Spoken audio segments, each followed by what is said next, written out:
Greetings, fellow dungeon delvers, and welcome to Dorans and Dragons, where we work together to come up with Dungeons & Dragons 5th edition builds for your favorite League of Legends champions. Today we're building Pyke, the Bloodharbor Ripper. Pyke lived his life like most Bilgewater folk, working on the docks, specifically in Bloodharbor, working as a butcher. He watched as the sea monsters he butchered were traded for with sacks of gold, and realized that's where the real money was. Pyke managed to talk his way onto a ship's crew and took to his new line of work incredibly well. He was considered the best harpooner in Bilgewater, known for launching himself at creatures, securing a towhook from the ship from them, and then butchering them while they attempted to flee. As his skills grew, so did his eyes. He now hunted jawfish, which carried one of the most luxurious goods sold in the entire city. Days into the job, an ancient jawfish shot out of the water, and Pyke wasted no time, harpooning himself into the beast's mouth. He began work on trying to cut it down, when he looked behind him and saw his ship being attacked by an entire pod of jawfish. The captain's nerve broke and he cut Pyke's lifeline. The last thing Pyke saw before the ancient jawfish's mouth shut was the faces of his crewmates and the captain who betrayed him. The beast took him to the deepest, darkest parts of the ocean. Pyke thought he was dead, but instead he saw nothing but visions of all the people who had wronged him and taken his work and grown rich off of it while he suffered here at the bottom of the ocean. His desire for prey dramatically altered and became one of vengeance and retribution. He rose back up to the surface and went on a killing spree, slaughtering anyone who was involved in leaving him behind.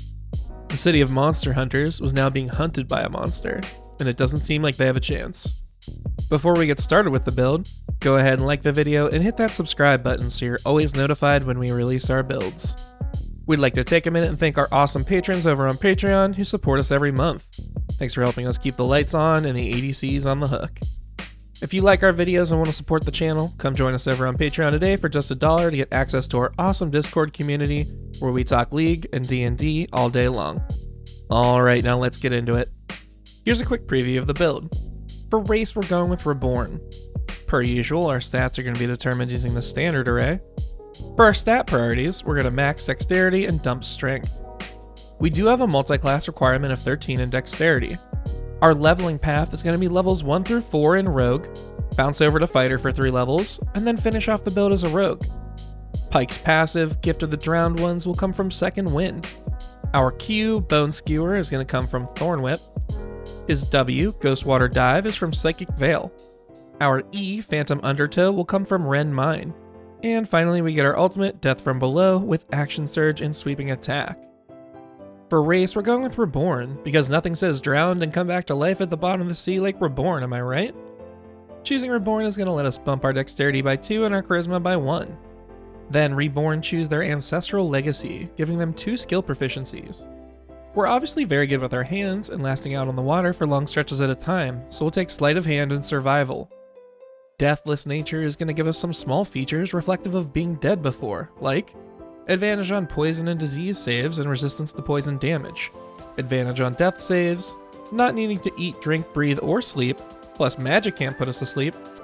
Also, instead of long resting, we can chill in an inactive, motionless state for 4 hours. And our final feature is Knowledge from a Past Life, which is going to let us roll a d6 and add it to any skill check when we need to. It has charges based on your proficiency bonus, and recharges on a long rest, which is only 4 hours for us, so use this a little liberally. For background, this was a tricky one. Another absolute stump. We went with Pirate, although something a little more assassin-y might be more appropriate for his post-death life. Pirates get skill proficiency in athletics and perception, and water vehicles. So, if your DM has jet skis in their game, you're set. Try to frown on a jet ski. You literally can't. We also get the Bad Reputation feature, which may come from the absolute stench of being in the water that much, but either way, people are terrified of you due to your reputation. You can use this feature to get away with what the book calls minor criminal offenses, but try not to push on that too hard or the DM will most likely smite you. For stats, we're going to find the balance that Riot has always struggled to find on this champion with the standard array. Roll if you want to, just keep at least a 13 in dexterity for multi-classing purposes. Dexterity is going to be our top score for our dagger play and nimbleness throughout the campaign. We'll take Wisdom next since he learned and experienced quite a lot in his time out to sea and on the docks. Charisma after that for the absolute terror you will instill with your roams. Intelligence is going to be after that so we can plan the murders of all those who betrayed us. Our constitution is going to be average thanks to our passive converting all that bonus health into extra AD, and then we'll dump strength. For equipment, we'll pick up a set of studded leather armor for Pyke's work outfit, and we'll grab some rope and secure it to a dagger, which will flavor as his bone skewer. Alrighty, let's kick off the build with some levels in Rogue. Rogues have a D8 hit die and give us proficiency in light armor, simple weapons, hand crossbows, long swords, rapiers, and short swords. We'll also pick up 4 skill proficiencies. We're going to pick up acrobatics for our E-leap, intimidation to terrify those we hunt, stealth to make our sneak sneakier, and finally deception, because we promise not to KS, but we all know how that's going to end. Now with expertise, we're going to take any 2 skill proficiencies and double our proficiency bonus for that skill. We're going to take athletics for the longer leap on our E and stealth for our W. Thieves' Cant is a secret language that will allow you to pass coded messages to people throughout the criminal underworld. Although yours is mainly going to be threats to the people who left you to die, who you haven't finished off yet. And our final level 1 feature is going to be Sneak Attack. Sneak Attack is going to let us deal a big chunk of extra damage once per turn, as long as you meet a few requirements. At level 1, it's only 1d6, but it'll scale up to 96 by max level, and this damage can crit, so get ready for some crazy numbers. Now to trigger it, you basically need advantage on your attack, or you need an enemy of your enemy to be your friend within 5 feet of the creature you're attacking. Second level rogues pick up Cunning Action. This is going to supercharge our bonus action, letting us dash, disengage, or hide as a bonus action. Don't sleep on using hide for this bonus action, especially when you're trying to maintain stealthiness. Level 3 rogues choose their roguish archetype.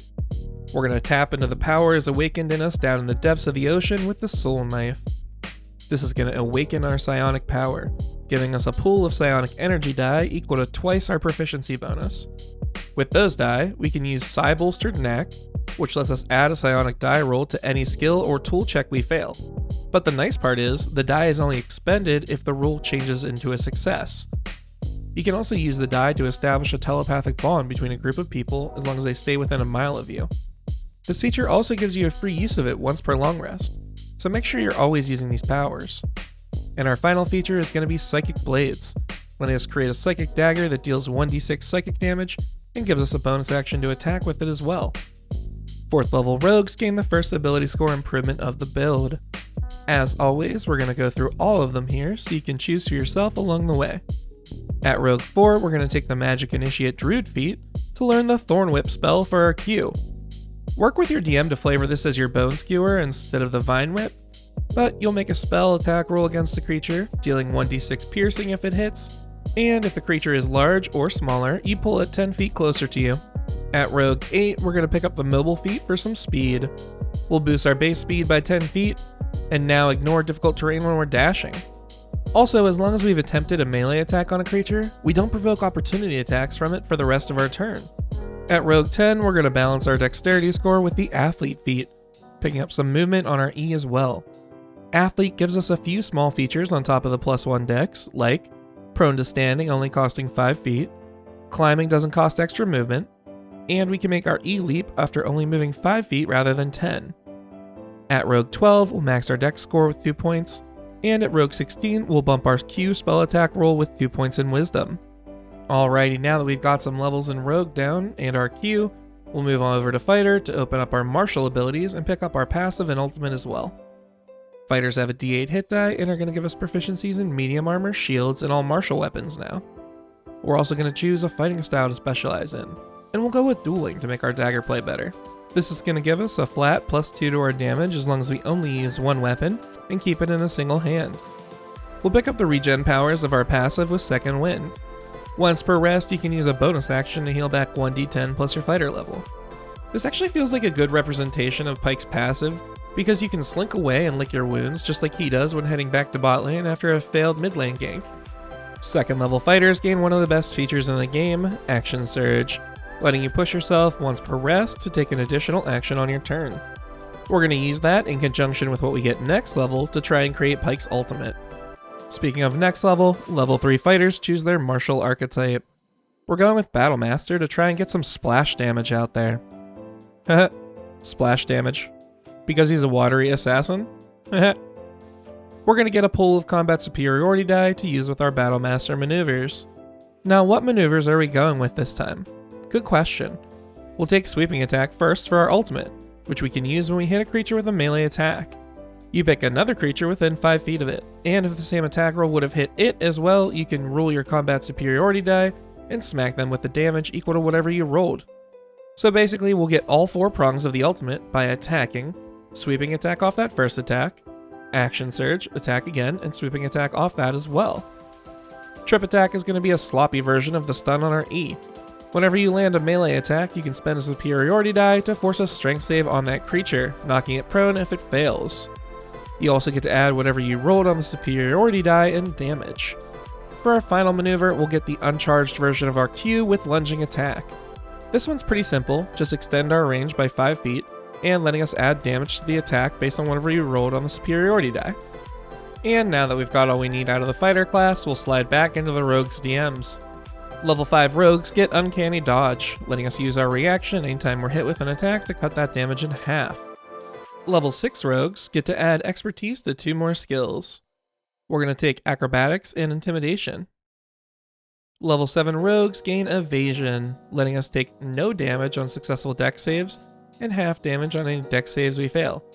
Level 9 Soul Knives get Soul Blades, giving us 2 new powers to use with our Psionic Energy die. Homing Strikes is going to let us add a Psionic Energy die roll to any attack roll we miss, only expending the die if it turns the miss into a hit. Psychic Teleportation is going to let us roll a Psionic Energy die as a bonus action.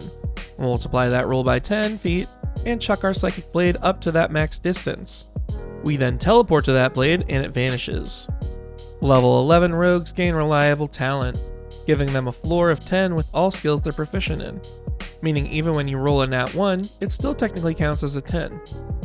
DMs are heading to the comments section now to say something about that, I'm sure. Level 13 Soul Knives pick up Pyke's W with Psychic Veil. As an action, we can make ourselves invisible for an hour.